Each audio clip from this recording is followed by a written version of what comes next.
जय बजरंग बली, पवन पुत्र बजरंग बली, अंजनी सुत बजरंग बली, 11वें रुद्र बजरंग बली, जय कपीस बजरंग बली, महावीर बजरंग बली, रामदूत बजरंग बली, श्री राम भक्त बजरंग बली, पंचमुखी बजरंग बली, महाबली बजरंग बली, भयहारी बजरंग बली, हितकारी बजरंग बली, जय जय जय बजरंग बली।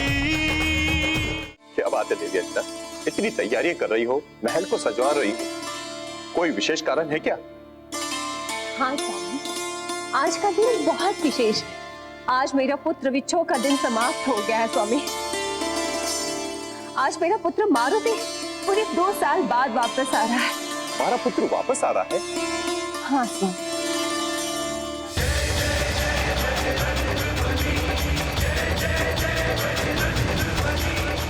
जानता हूँ देवी अंजना, आपके हृदय को मैं भली भांति जानता हूँ। मैं राजकार्य में अवश्य व्यस्त था, किंतु अनुभव शून्य नहीं था। मौन तो केवल मैं इसलिए था कि मेरे सामने कोई मार्ग नहीं था, कोई उपाय नहीं था आपके दुख को दूर करने का। कुछ दुख ऐसे होते हैं जो शब्दों से दूर नहीं किए जा सकते।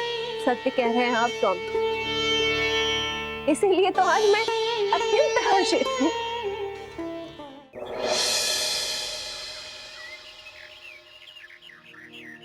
देवी, सारी बातें यहीं उद्यान में कर लोगी, बाकी नहीं छोड़ोगी? बाकी की तैयारियों के बारे में भी तो सोचो तुम, जो अपने पुत्र के आगमन और स्वागत के लिए कर रखी हैं।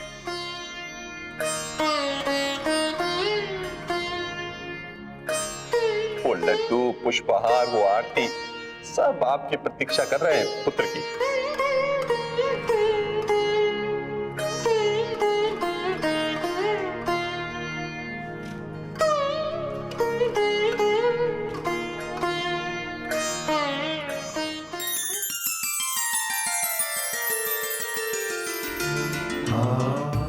आयुष्मान हो पुत्र।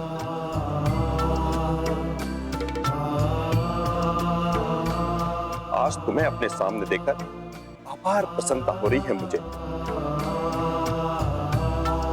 तुम्हारे बिना ये महल कितना सूना था।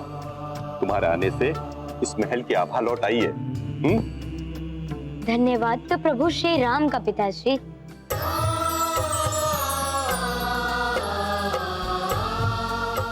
उन्होंने मुझे तब तोड़ने का आदेश दिया। यदि वो ना कहते तो मैं संभवतः अभी तक अपनी तपस्या में लीन रहता।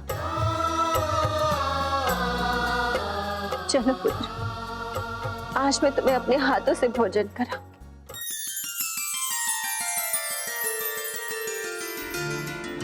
इतने वर्षों बाद आज मैं अपने पुत्र को अपने हाथों से खाना खिलाऊंगी।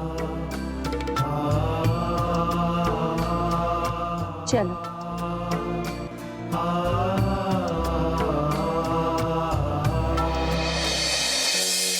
नारायण नारायण। पुत्र मिलन के हर्ष में तो माता उपहार की बात भूल ही गई।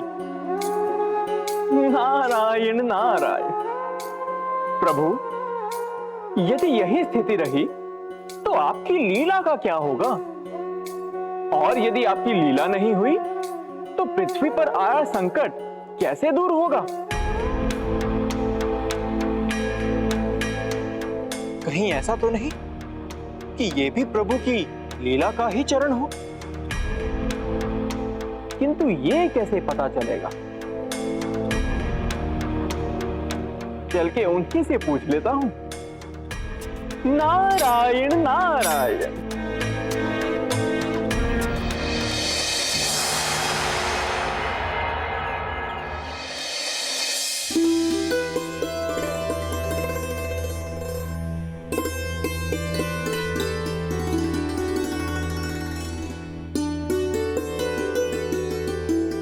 अरे माँ, इतने सारे लड्डू कम है? नहीं, बहुत ज्यादा। मैं थोड़ी ना अकेले इन्हें खा पाऊंगा। तब कौन खाएगा? ये सब कुछ तुम्हें ही खाना है। मैंने तुम्हारे लिए ही बनाया। ये तो तुम्हारा प्रिय व्यंजन है ना?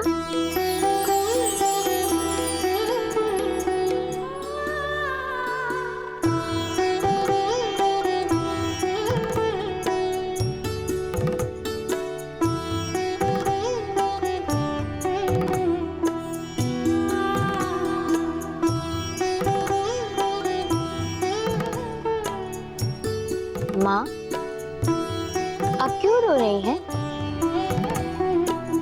ये हर्ष के अश्रु है कुछ।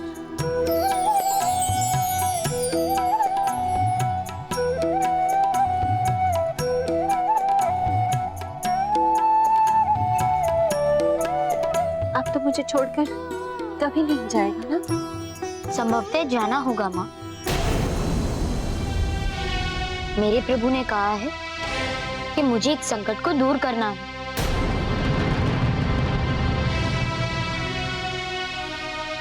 अब तुझे किसी संकट को दूर करने नहीं जाना।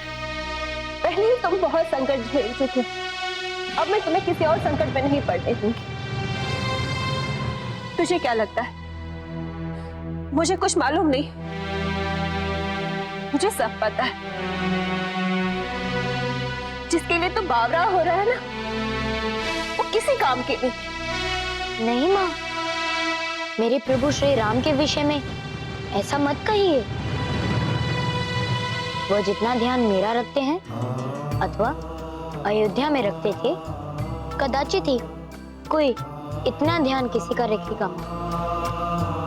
मेरे प्रभु श्री राम की नगरी में मेरा इतना अच्छा सम्मान हुआ कि बस मैं क्या बताऊं आपको।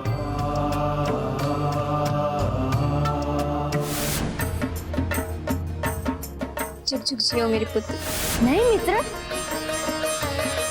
तुम मेरे लिए तुच्छ नहीं हो, तुम सबसे महान हो, सबसे प्रिय हो। यदि तुम नहीं आते तो तुम्हारे बिना मेरा जन्म उत्सव अधूरा रह जाता।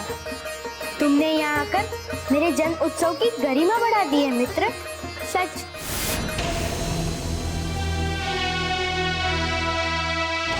हाँ, प्रथम बार जब लोगों ने मुझे देखा तो उनमें भय और भ्रांति उत्पन्न, पर बाद में प्रभु श्री राम ने सब कुछ सुव्यवस्थित कर दिया।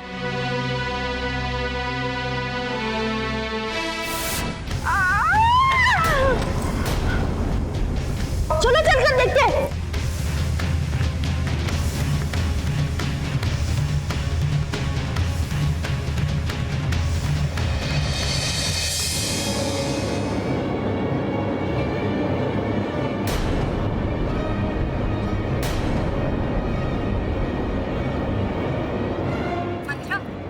मंत्रा, उठो मंत्रा।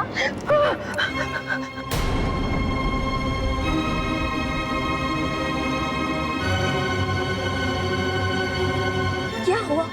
क्यों इतना शोर कर रही थी? क्या बताऊं? मुझे वो अनोखा जो फिर से दिखाई दिया। इसी गलियारे में था, इसी गलियारे में। तो कैसी बातें कर रही हो मंत्रा? यदि कोई जीव होगा तो इस स्थान पर क्या करेगा? यदि उसे कहीं छुपना होता तो मेरे कक्ष में आकर छुपता, क्योंकि छत से उतरते ही तीसरा द्वार मेरे कक्ष का होता है। अवश्य तुम्हें कोई भ्रम हुआ है मंत्रा। नहीं, मुझे कोई भ्रम नहीं हुआ। मैं सौगंध खाकर कहती हूँ, मुझे वो जीव। बस शांत रहिए और किसी भी प्रकार का भ्रम मत फैलाइए, अन्यथा अच्छा नहीं होगा।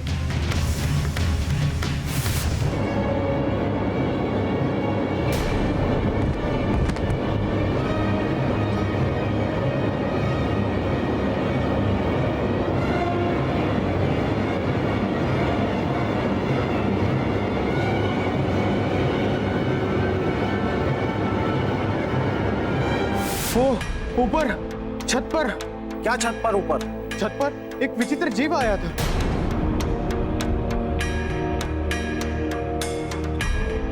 हमने उसे पकड़ने का प्रयास किया, लेकिन वो लुप्त हो गया। अन्य सैनिक मुझे पहरे पर रखकर चले गए। मैं पहरा दे ही रहा था कि ध्वजदंड के रूप में महल की आत्मा चली आई और उसने मुझे मारने की चेष्टा की। मैं किसी प्रकार उससे विनती कर वहां से भाग चला आया, यही वो दंड है, इसी ने मुझ पर प्रहार किया था। इस निर्जीव दंड ने? हाँ, इसी ने, और ये तब बोल भी रहा था। काका, ये निंद्रा में रहे होंगे, इसलिए भ्रम कर रहे हैं। अन्यथा दंड भला ऐसा कैसे कर सकता है?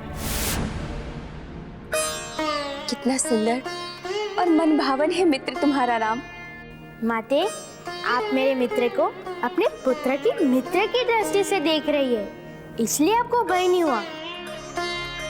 किंतु जिन लोगों ने भी हनुमान को पहली बार देखा है, उनको भयभीत होना स्वाभाविक है, क्योंकि अनजाने अज्ञात से तो मानव को स्वभाव है। तुम अपने मित्र का उत्तरदायित्व मुझ पर छोड़ दो।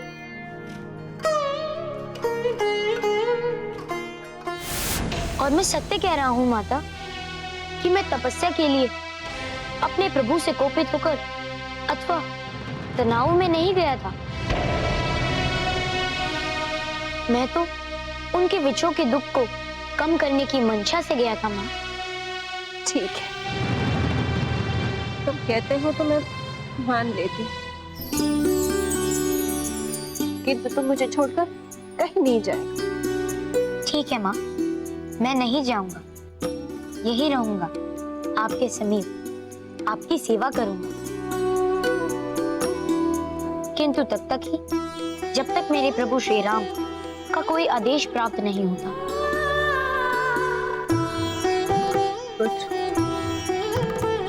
तुम मुझे मेरे ममता को तृप्त करने के लिए जाए, ना कि मेरी सेवा के लिए। तो मुझे वचन दे, तो मुझे छोड़कर कहीं नहीं जाएगा, कभी नहीं जाएगा।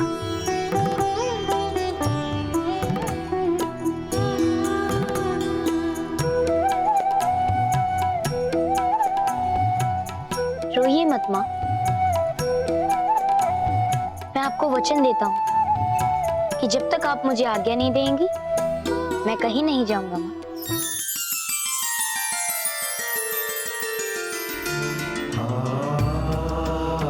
मारुति, मेरा पुत्र,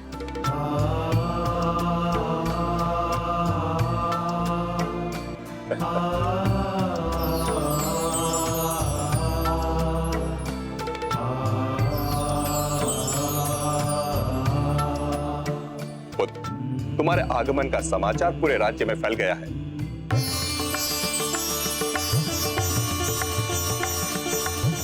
महल के मुख्य द्वार पर प्रजा तुम्हारे दर्शन की प्रतीक्षा कर रही है।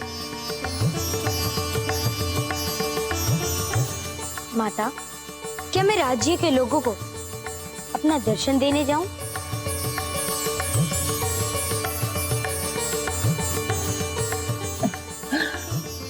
मेरा आज्ञाकारी पुत्र।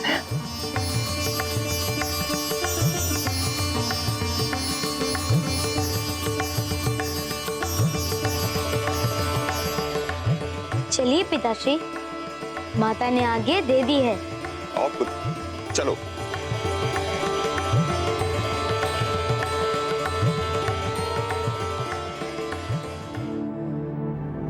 हे भोले शंकर, मेरे पुत्र को मुझसे कभी दूर नहीं करना।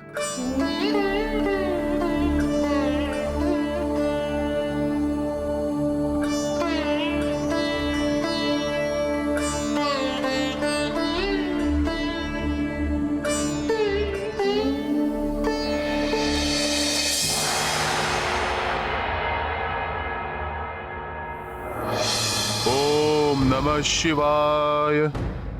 ओम नमः शिवाय। ओम नमः शिवाय।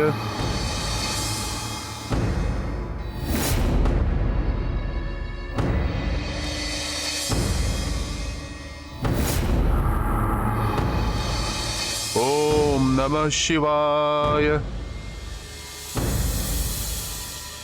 ओम नमः शिवाय। ओम नमः शिवाय।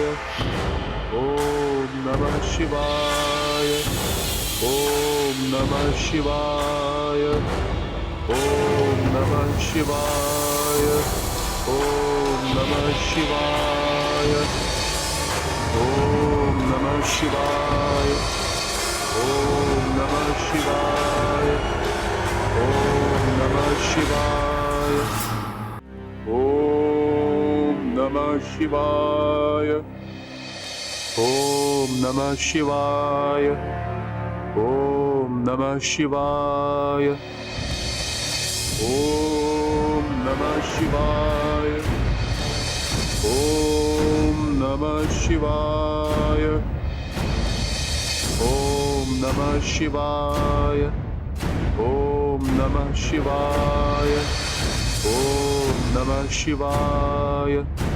ओम नमः शिवाय। ओम नमः शिवाय। ओम नमः शिवाय। ओम नमः शिवाय। ओम नमः शिवाय। ओम नमः शिवाय। ओम नमः शिवाय।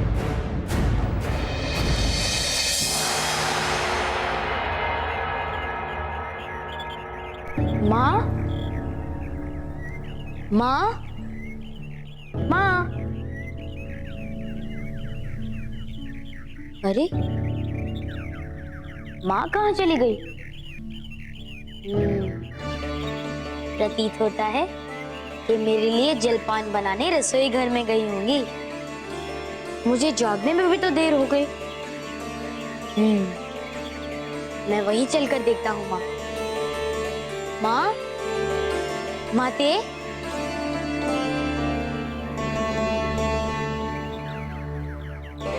माँ,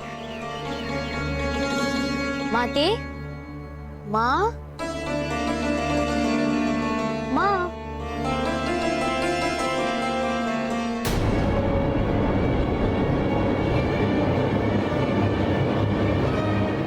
अरे, माँ तो यहाँ भी नहीं है। फिर कहाँ गई?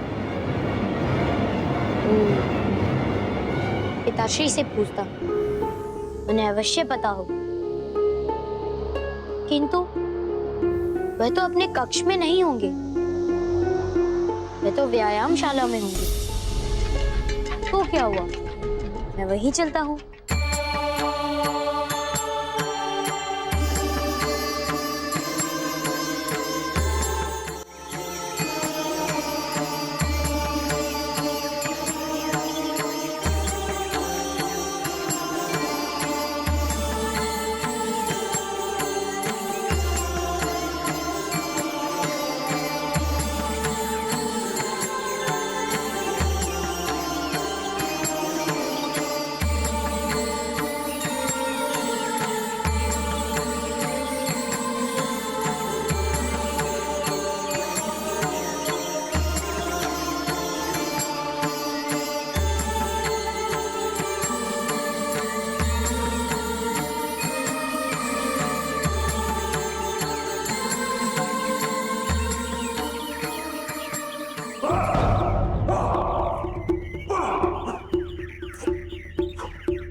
आओ पुत्र, तुम भी अभ्यास करो।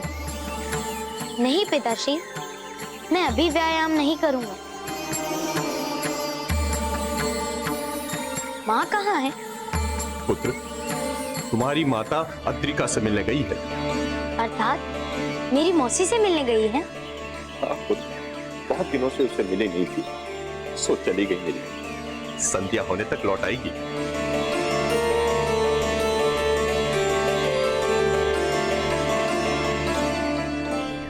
केवल मिलने गई है या किसी आवश्यक कार्यवश से गई है? हाँ, एक पथ दो काज, मिलना भी और अवश्य कार्य भी। पिताश्री, एक बात पूछूं? हाँ हाँ पुत्र, पूछो।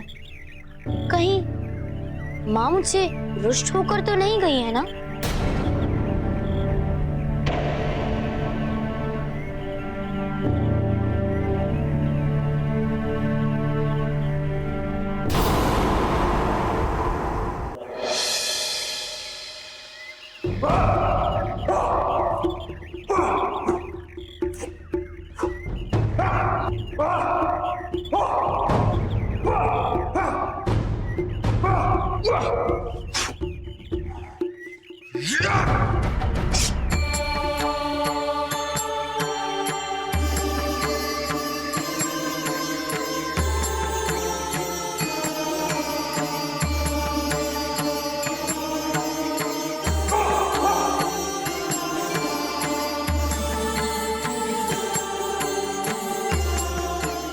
हाँ पुत्र, तुम भी अभ्यास करो। नहीं पिताश्री, मैं अभी व्यायाम नहीं करूंगा। माँ कहाँ है? पुत्र, तुम्हारी माता अद्रिका से मिलने गई है। अर्थात मेरी मौसी से मिलने गई है। हाँ पुत्र, बहुत दिनों से उससे मिले नहीं थी, सो चली गई मिली। संध्या होने तक लौट आएगी।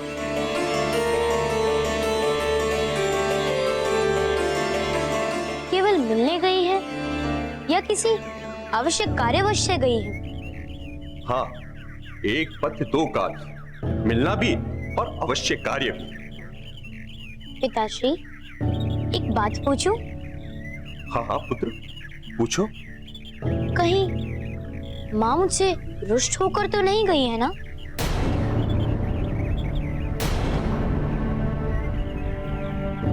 नहीं पुत्र, पर ये बात तुम क्यों पूछ रहे हो पुत्र? पर अब माता भी अपने पुत्र से रुष्ट होती है, जो जो तुमसे रुष्ट हो जाएगी और तुमसे दूर चली जाएगी। बल्कि जाते समय वो बड़ी द्वंद और दुविधा में थी कि आज ही मेरा पुत्र आया है और आज ही मुझे जाना पड़ रहा है। पिताश्री, मुझे माँ के पास जाना है। मैं माँ के पास जाऊंगा। पुत्र, वहां जाकर क्या करोगे? संध्या होने तक तो वो लौट आएंगे। नहीं पिताश्री, मैं उनसे मिलने के लिए बहुत व्याकुल हो रहा हूँ। पुत्र, तुम मेरी बात नहीं मानोगे? मानूंगा, सब बात मानूंगा, केवल यही बात नहीं मानूंगा। मैं जाऊंगा, मैं माँ के पास जाऊंगा। अच्छा ठीक है, जाना, पर अपनी माँ की बात तो मानोगे ना? हाँ, किंतु वह तो यहाँ है ही नहीं। वो मुझसे कह के गई है तुम्हारे लिए क्या? कि जब तक कि मैं लौट के नहीं आऊं तब तक तुम्हें मेरी आज्ञा का पालन करना होगा। किंतु मेरा मन व्याकुल हो रहा है पिताश्री, माँ से मिलने के लिए। इसका अर्थ ये हुआ पुत्र कि माता ही तुम्हारे लिए सर्वोपरि है, पिता केवल नगण्य। नहीं नहीं, ऐसी बात नहीं है। बात वास्तव में। जानता हूं, बात स्नेह की है कि मैं भी तुमसे बहुत स्नेह करता हूं। मैं भी ये चाहता हूं कि तुम मेरे समीप रहो, मेरे से बात करो, और सौभाग्य से वो समय मिला है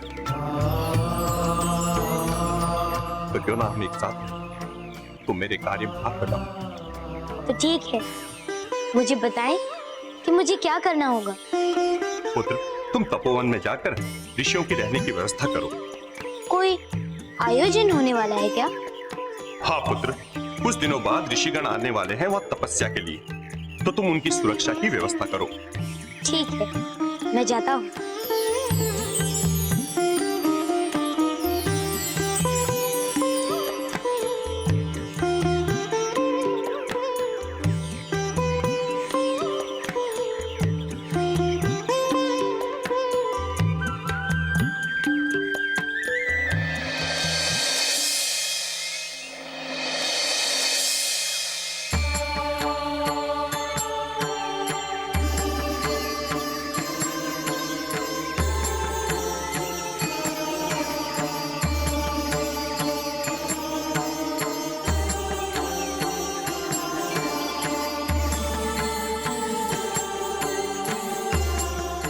पिताश्री ने तो कहा था कि ऋषियों के आने में तो अभी समय है।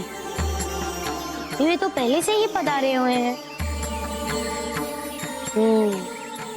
अच्छा हुआ कि मैं आ गया। मैं इनसे जाकर पूछ लेता हूँ कि इन्हें तपोवन में कोई समस्या तो नहीं है ना।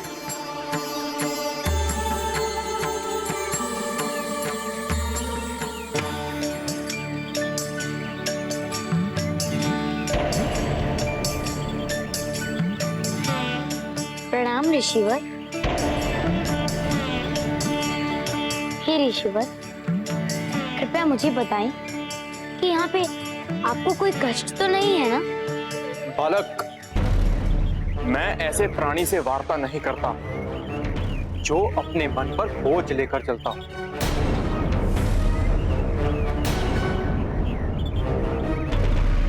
बोझ? कैसा बोझ? मेरे मन पर कोई बोझ नहीं है। जो सत्य ना बोले, अपने वचन का पालन ना करे और जिसकी आत्मा में धिक्कार भाव ना हो, मैं ऐसे प्राणी से भी वार्ता नहीं करता बालक, क्योंकि ऐसा प्राणी सत्पुरुष नहीं होता।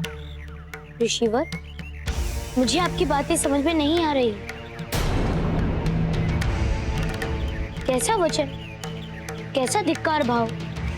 अच्छा, वचन तो वचन, तुम अपना कथन भी भूल गए। तुम उद्दंड बालक। हे ऋषिवर, मैं सत्य कह रहा हूँ। मुझे आपकी बातें बिल्कुल समझ में नहीं आ रही हैं। कृपया मुझे स्पष्ट कहें तथा साथ ही मेरा मार्गदर्शन करें कि मैं क्या करूं जिससे मेरे दुर्गुण चले जाएं। मुझसे कोई त्रुटि हुई है तो मैं उसे सुधारने के लिए तत्पर हूं। मुझे बताएं ऋषिवर। तुम अपनी माता को उपहार देने वाले थे, दिया? नहीं दिया ना? रिक्त हाथों चले गए अपनी माता से मिलने? गए ना? हाँ, ये सत्य है कि मैं अपनी माता के पास रिक्त हाथ गया, किंतु मैं जानबूझकर नहीं गया।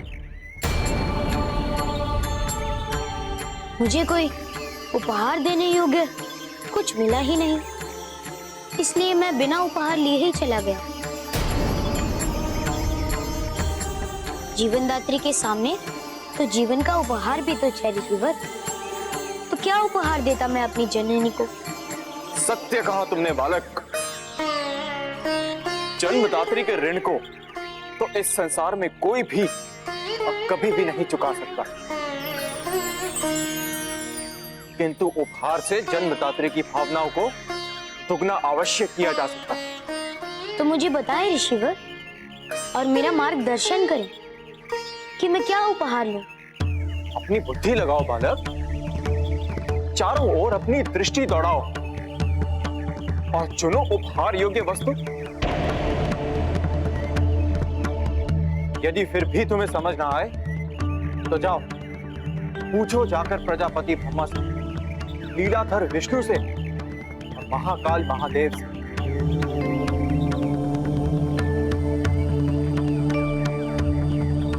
आपने तो मेरी परेशानी और भी बढ़ा दी ऋषिवर। मैं कल ही तो घर लौटा हूँ और यदि आज मैं वापस गया तो मेरी माँ को दुख होगा। वह कहेंगी कि अभी तो आया है और फिर वापस चला गया, और कहेंगी कि इसे तो माँ की चिंता ही नहीं। तो ठीक है, जियो फिर अपने मन पर बोझ ले। नहीं नहीं, यह भी तो उचित नहीं। मुझे उपहार देना चाहिए, किंतु मैं क्या करूं, कैसे जाऊं? अवसर का लाभ उठाओ बालक। कैसे? तुम्हारी माता अपनी बहन के घर गई है ना? जी, गई है मिलने। तो जाओ ढूंढ लो उपहार। इससे अच्छा अवसर दोबारा नहीं मिलेगा मन से बोझ उतारने का। ठीक है, मैं जाऊंगा उपहार लेने, किंतु मुझे उपहार लेने जाने के लिए पिताश्री की आज्ञा लेनी है।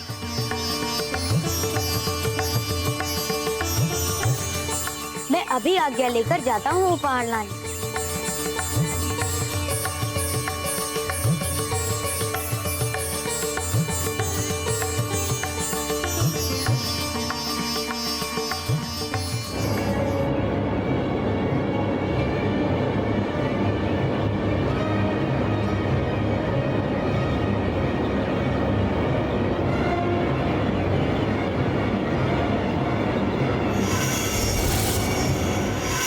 नारायण नारायण।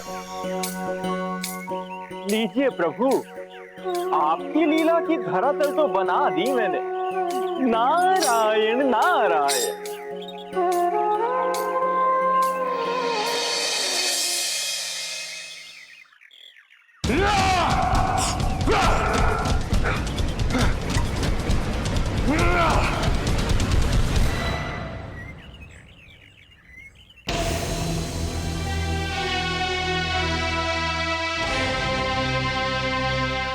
क्या बात है पुत्र, इतने व्याकुल क्यों हो?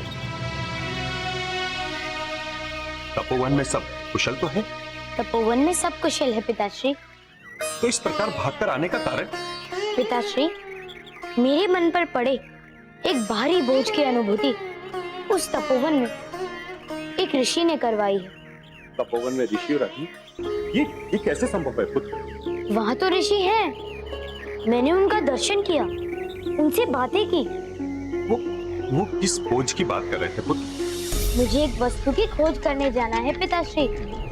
उसके लिए मुझे आपकी आज्ञा चाहिए। मैं सूर्यास्त से पहले तक आ जाऊंगा। पुत्र, तुम उस वस्तु का नाम बताओ, मैं मंगवा दूंगा। नहीं पिताश्री, मैं उसे स्वयं खोजना चाहता हूँ, किसी दास या किसी सैनिक के द्वारा नहीं। कृपया मुझे जाने की अनुमति दे दीजिए पिताश्री।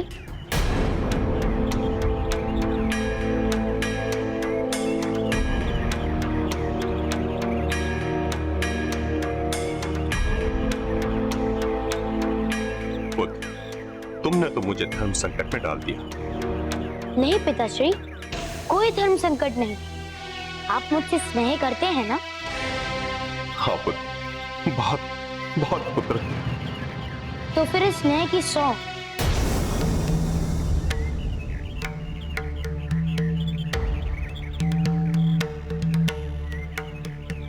ठीक है पुत्र, तुम जाओ और खोज कर दोपहर तक लौट आना, चाहे वो वस्तु मिले या ना मिले। ठीक है, मैं आ जाऊंगा।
कौन सी वस्तु हो सकती है मेरी माता के लिए उपहार स्वरूप?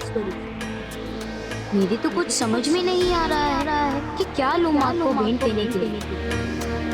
सारी पृथ्वी का चक्कर तो लगा लिया है मैंने, किंतु मुझे तो ऐसा कुछ भी नहीं दिखा। अब क्या करूं?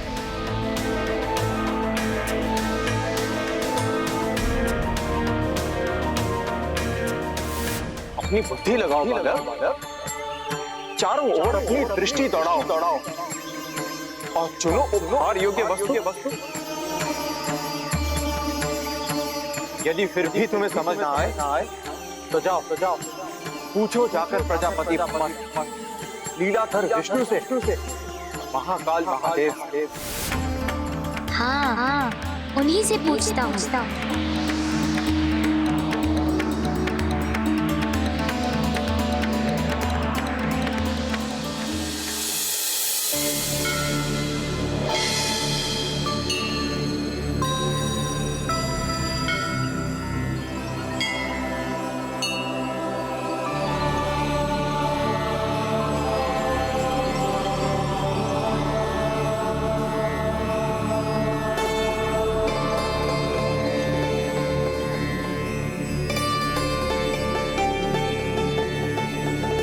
ब्रह्मदेव, हनुमान, आप यहाँ कैसे आना हुआ? क्षमा करें परमपिता, अचानक आने की। किंतु यदि मैं नहीं आता तो मेरी समस्या का निवारण नहीं हो। कैसी समस्या? मुझे मेरी माता अंजना के लिए एक उपहार लेना है और सारी पृथ्वी का चक्कर लगाने के बाद भी मुझे कुछ अनूठा उपहार स्वरूप देने लायक कुछ नहीं है। तो मैं आपसे ये पूछने आया हूं कि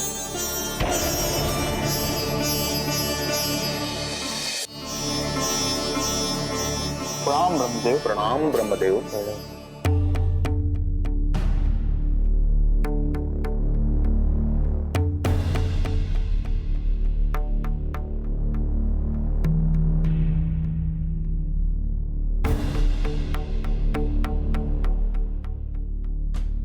मैं तुम दोनों से श्रेष्ठ हूं।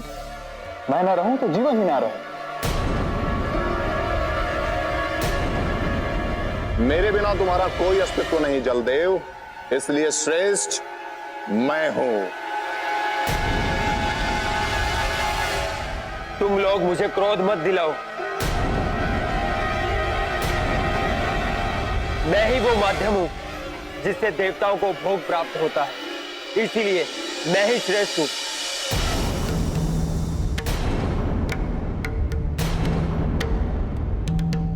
शांत हो जाइए, बिल्कुल शांत।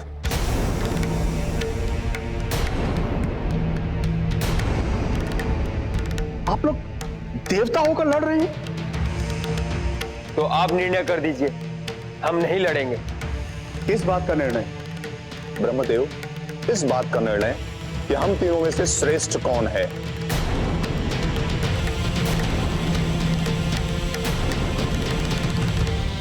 ब्रह्मदेव, मैं कहता हूं कि इन दोनों से श्रेष्ठ मैं हूं। यदि मैं ना उपजूं तो पृथ्वीवासी और देवता सभी भूख से मरते। इसलिए देवताओं को मिलने वाले अर्घ में से एक बड़ा अंश मुझे भी मिलना, क्योंकि मुझसे ही जीवन है। नहीं ब्रह्मदेव, श्रेष्ठ मैं हूं। मैं हूं तब अन्न का सिंचन होता है और वह उपजता है।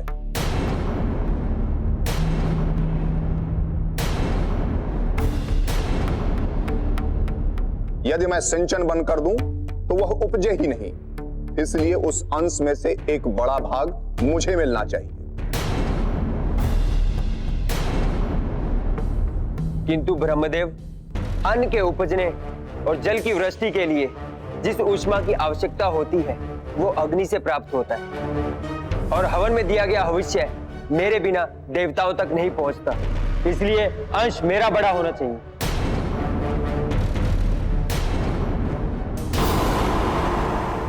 किंतु ब्रह्मदेव, अन्न के उपजने और जल की वृष्टि के लिए जिस ऊष्मा की आवश्यकता होती है वो अग्नि से प्राप्त होता है, और हवन में दिया गया हविष्य मेरे बिना देवताओं तक नहीं पहुंचता, इसलिए अंश मेरा बड़ा होना चाहिए। तो इस विवाद के निपटारे के लिए आपको इंद्र के पास जाना चाहिए। उनके पास जाकर कोई लाभ नहीं ब्रह्मदेव। क्यों? लाभ क्यों नहीं? वे देवताओं के राजा हैं। हाँ, राजा हैं। तभी तो भविष्य का आधा भाग बिना किसी प्रयोजन और प्रयास के सहस्त्र चक्षु को प्राप्त हो जाता है। और हम गए भी थे उनके पास। तब क्या हुआ? होना क्या था ब्रह्मदेव, वे रास रंग में इतने व्यस्त थे कि उन्होंने हमारी बात सुनी ही नहीं। तभी तो हम विवश होकर आपके पास आए। मेरे पास आए हो तो मेरी बात भी सुनो। सृष्टि के कुछ नियम है जिसमें हम सब बंधे हुए हैं। नियम के अनुसार सभी के दायित्व बटे हुए हैं, ना कोई छोटा है ना कोई बड़ा, सभी समान है। और ये सृष्टि सुचारू रूप से चलती रहे, उसके लिए आवश्यकता अनुसार हमें अपने अपने कार्य को ढंग से करना चाहिए।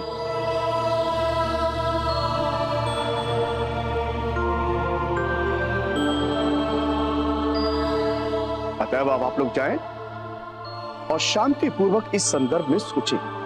इस बात से हम संतुष्ट नहीं है ब्रह्मदेव। हम इस विषय पर भगवान श्री विष्णु से बात करेंगे। प्रणाम ब्रह्मदेव।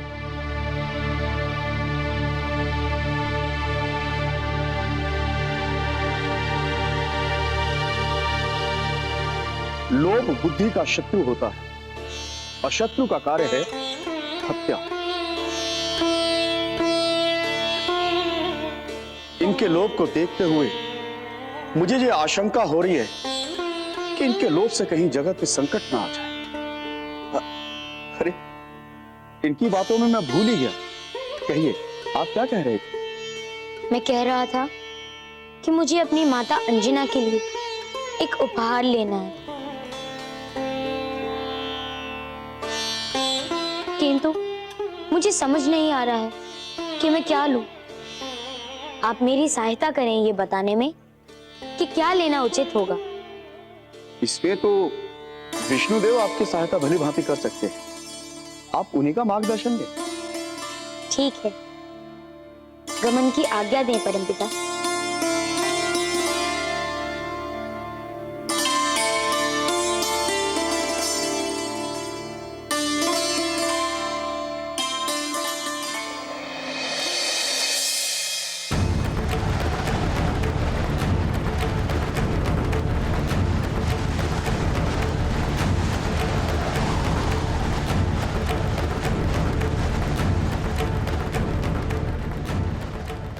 ओम नमः शिवाय। ओम नमः शिवाय। ओम नमः शिवाय।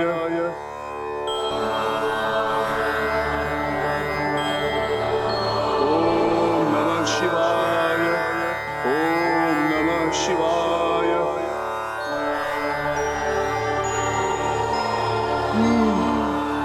निश्चित ही इस सुर में सद्बुद्धि का अंश है।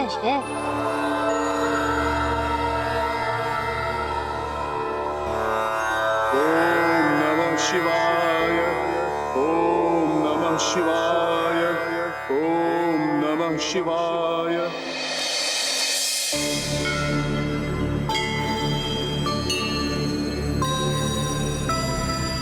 किन विचारों में तल्लीन है प्रभु? देवी, आपको तो ज्ञात ही है कि मेरे द्वारा रची जाने वाली सभी लीलाओं का ज्ञान देव ऋषि नारद को होता है,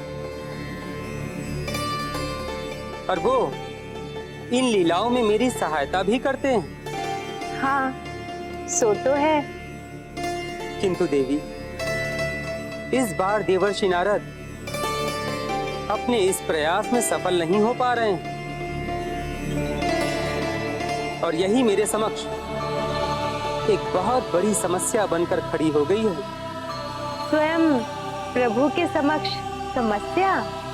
हाँ देवी, और मुझे इस समस्या से बाहर निकलने का कोई भी मार्ग नहीं मिल रहा है। प्रभु जब ऐसा कहेंगे तो सृष्टि कैसे चलेगी? क्या कहा आपने? सृष्टि? देवी, आपने तो स्वयं मुझे इस समस्या से बाहर निकलने का हल दे दिया। यह तो अच्छी बात है कि आपको समस्या से निकलने का मार्ग मिल गया। किंतु प्रभु, समस्या क्या है? समस्या हनुमान के अपनी माता अंजना को भेंट देने से जुड़ी हुई है। समस्या भेंट देने से जुड़ी है प्रभु। किसी को भेंट देने से भला समस्या कैसे हो सकती है? देवी, ये भेंट देना तो केवल एक युक्ति मात्र है। उस बड़े कार्य को संपन्न करने के लिए जो हनुमान के हाथों से संपादित होना है, और मुझे उसी कार्य को संपादित करने का कोई मार्ग नहीं मिल रहा था। किंतु आपके कथन से मुझे वह मार्ग मिल गया। पत्नियां अब से अपने पति के जीवन में केवल सहगामिनी एवं सहभागिनी ही नहीं रहेंगी, अपितु उनके प्रक्रिया एवं योजनाओं में सहकारिणी भी रहेंगी। इस गौरव में स्थान को देने के लिए आपका कोटि कोटि धन्यवाद। किंतु मैं अभी भी नहीं समझी कि समस्या क्या है। देवी, तनिक दृष्टि गड़ाए रखिए, आपको शीघ्र ही सब समझ आ जाएगा।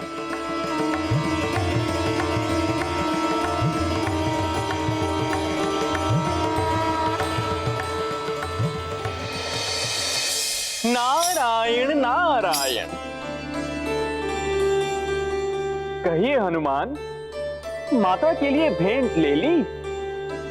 नहीं, अब तक तो नहीं ली। किंतु क्यों हनुमान?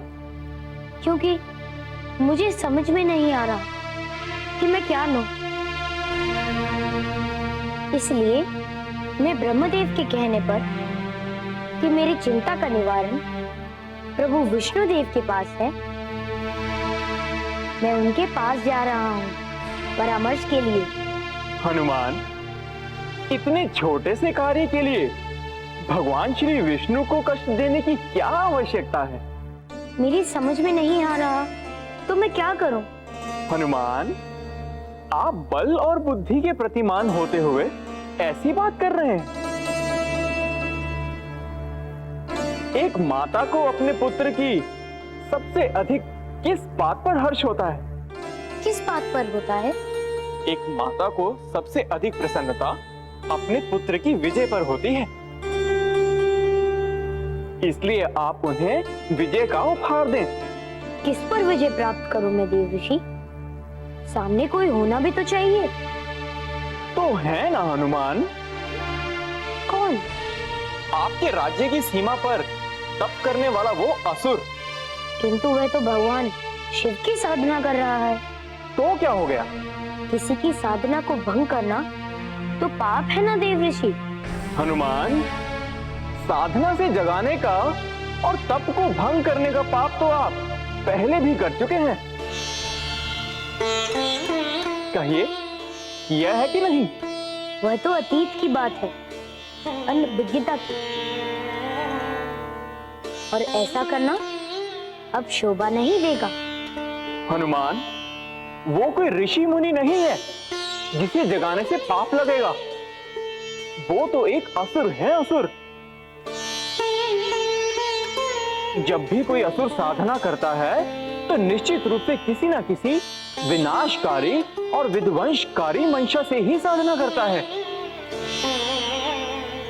दृष्टि घुमाकर देख लीजिए हनुमान, अतीत इस तथ्य का साक्षी है। किंतु अभी भी इतना समझाने के उपरांत भी किंतु परंतु। ठीक है हनुमान, तो फिर खोजिए संपूर्ण ब्रह्मांड में उपहार, कदाचित कोई मिल ही जाए। यदि ऐसी बात है देव ऋषि, तो उस असुर को मार भगाने की सूचना भी तो मेरी माता के लिए भेंट हो सकती है। हाँ हनुमान, हो सकती है, किंतु केवल कोरे शब्द नहीं होंगे उपहार। विजय के प्रतीक स्वरूप आपको अपनी माता को उनका खड़ग भेंट स्वरूप देना होगा। तो ठीक है देव ऋषि, मैं अभी जाता हूँ उपहार का प्रबंध करने।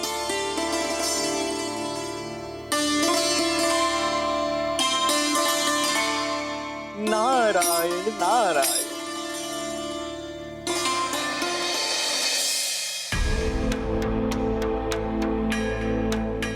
चलो, किंतु देख लेना तुम दोनों, भगवान विष्णु मुझे ही घोषित करेंगे प्रमुख देव। अरे जाओ जाओ, मुझसे ही जीवन है। जल नहीं तो जीवन नहीं।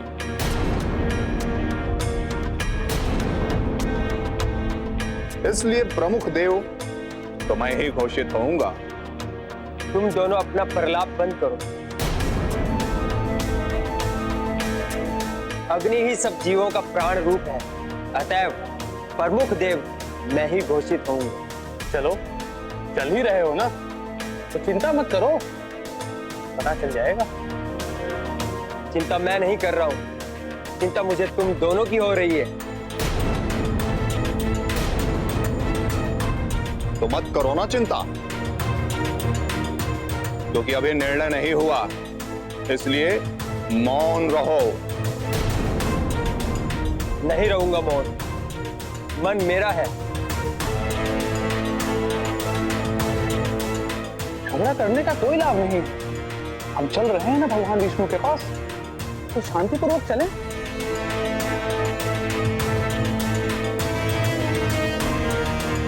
ठीक है, चलिए।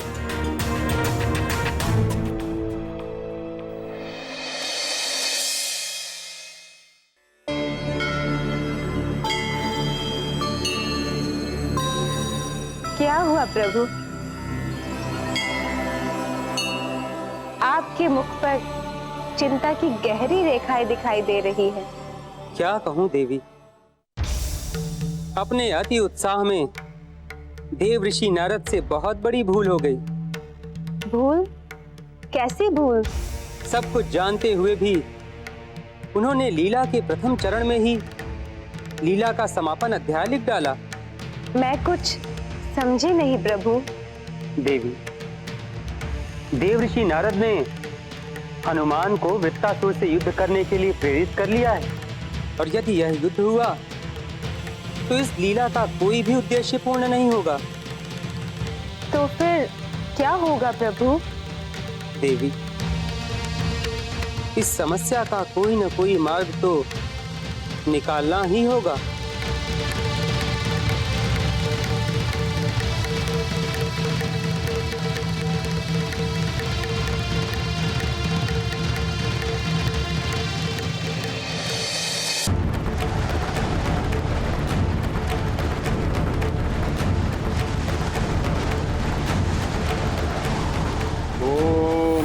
शिवाय, ओम नमः शिवाय, ओम नमः शिवाय, ओम नमः शिवाय।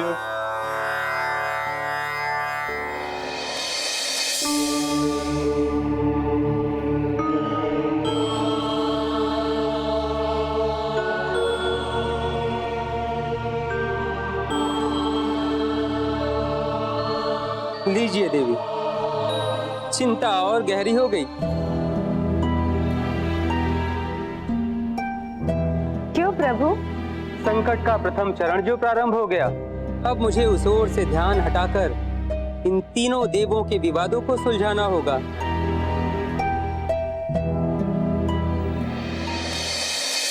ओम नमः शिवाय, ओम नमः शिवाय, ओम नमः शिवाय। इस प्रकार साधना में लीन प्राणी पर प्रहार करना अनुचित हो, अन्याय हो, किसी की अनुचितता में प्रहार कायरता का प्रतीक। ओम नमः शिवाय। मुझे सर्वप्रथम इसे जगाने का कोई दम करना। चल ही रहे हैं ना, तो पता चल जाएगा कौन है श्रेष्ठ। बिल्कुल, चलिए।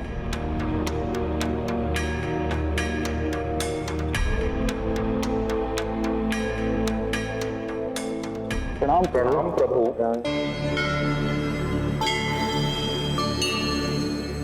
प्रणाम माते।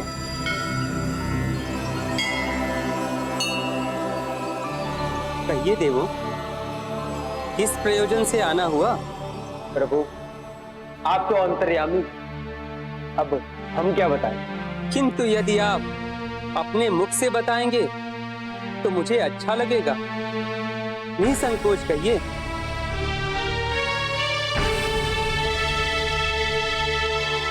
प्रभु, मैं चाहता हूं कि मुझे प्रमुख देव घोषित किया जाए। नहीं प्रभु, प्रमुख देव होने का अधिकार तो केवल मुझे ही प्राप्त होना चाहिए।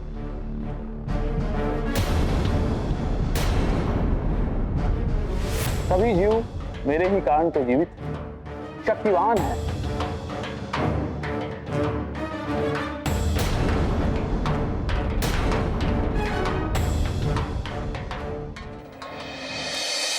ओम नमः शिवाय, ओम नमः शिवाय, ओम नमः शिवाय,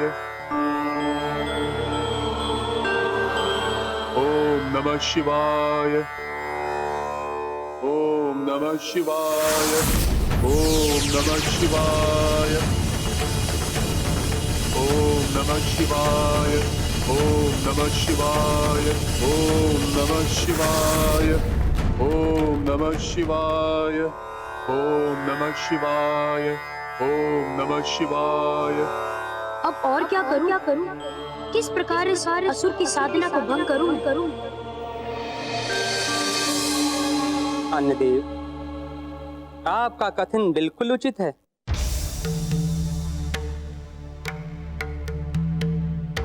आपके बिना कोई भी प्राणी जीवित नहीं रह पाएगा। सभी जठराग्नि की आग में जलकर भस्म हो जाएंगे।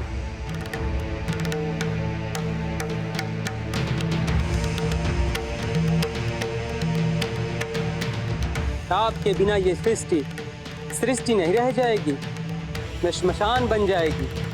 किंतु अन्न को सींचने और उसे जीवन देने का कार्य तो जल अर्थात मैं करता हूं प्रभु।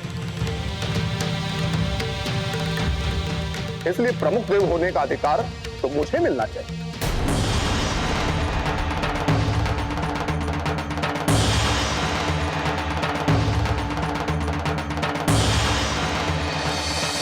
ओम नमः शिवाय, ओम नमः शिवाय, ओम नमः शिवाय।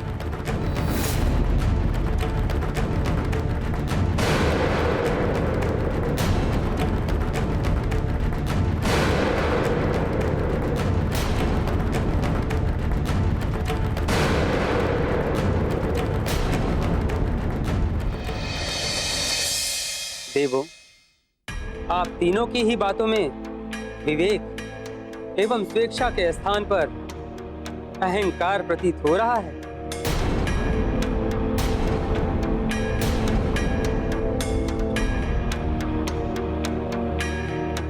आप तीनों ही अपने झूठे अहम के लिए अपनी प्रमुखता सिद्ध करना चाहते हैं।